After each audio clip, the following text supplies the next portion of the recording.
Welcome back to Ozarks Live. It is now time to check back in with Tom behind the scenes for Something Rotten. What's going on, Tom?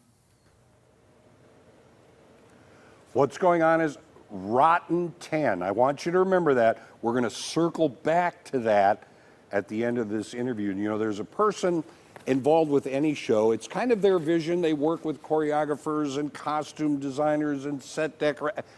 That's the guy right there, Jamie Bauer, and he's the director of Something Rotten. Yes. Thanks for having me up on stage. Oh, it's our pleasure to have you This here. is fun. Yeah. Okay.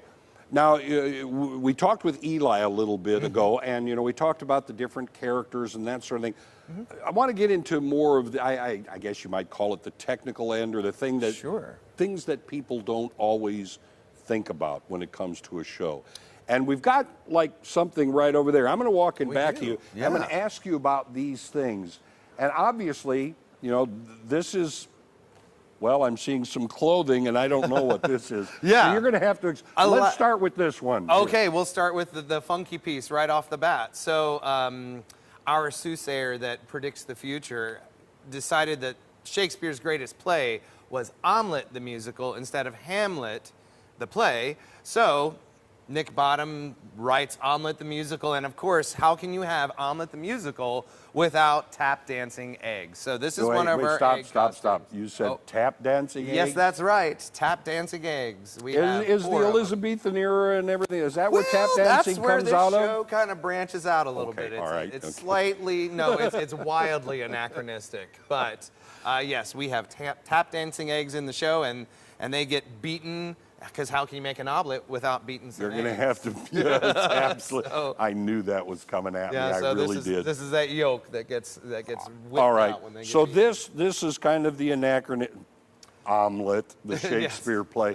But now we have something a little more period piece here. Sure, of course. You can't have a play in the 1590s without, of course, trying to set it with this. But then you get the permission to branch out. Yeah, of course. So we have beautiful costumes done by Kaylee Jackson and our costume team here at the Landers that they made up for every single character of the show. So we have, you know, of course, outfits for the men, complete with that fun 1590s accessory, the codpiece. You know, you can't have a period show without that. You can't. Not Elizabethan era unless you have your codpiece, of course. And yes.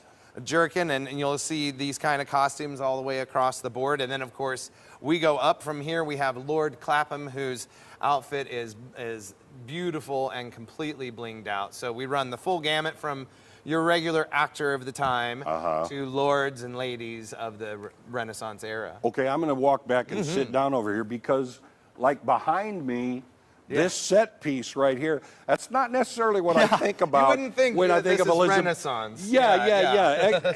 So I'm assuming then there's a little bit of glitz that goes on here. There's a lot of glitz.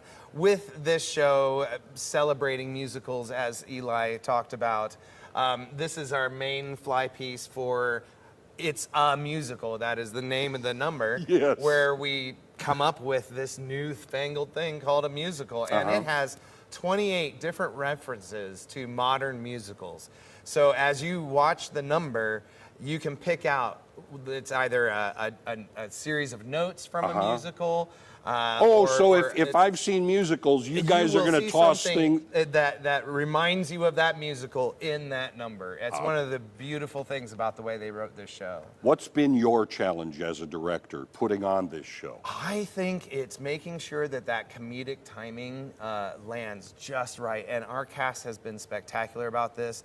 I have to say that this has been one of the most hilarious shows for me to direct, for me to just sit down and belly laugh each night. It is such a wonderful escape. Tell me a little bit about your cast. Are we going to see some old familiars? We run the full gamut. We have our lead, Nick Bottom, Caleb Patterson. This is his first time on the Landers stage. Nice. And then our soothsayer is Todd Smith.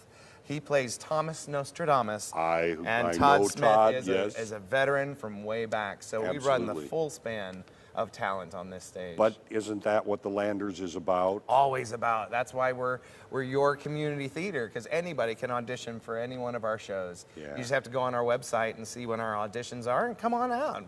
we love new faces. Okay, I want you to remind the folks when you have 4 shows Yeah, coming we up. only have 4 shows left, and you don't want to miss this. If you want a perfect escape to just come and laugh for 2 hours, this is the place to be. We'll be having a show at 7:30 on Thursday night, Friday night, and Saturday night. And then also we have a 2 o'clock matinee, and that's our last show.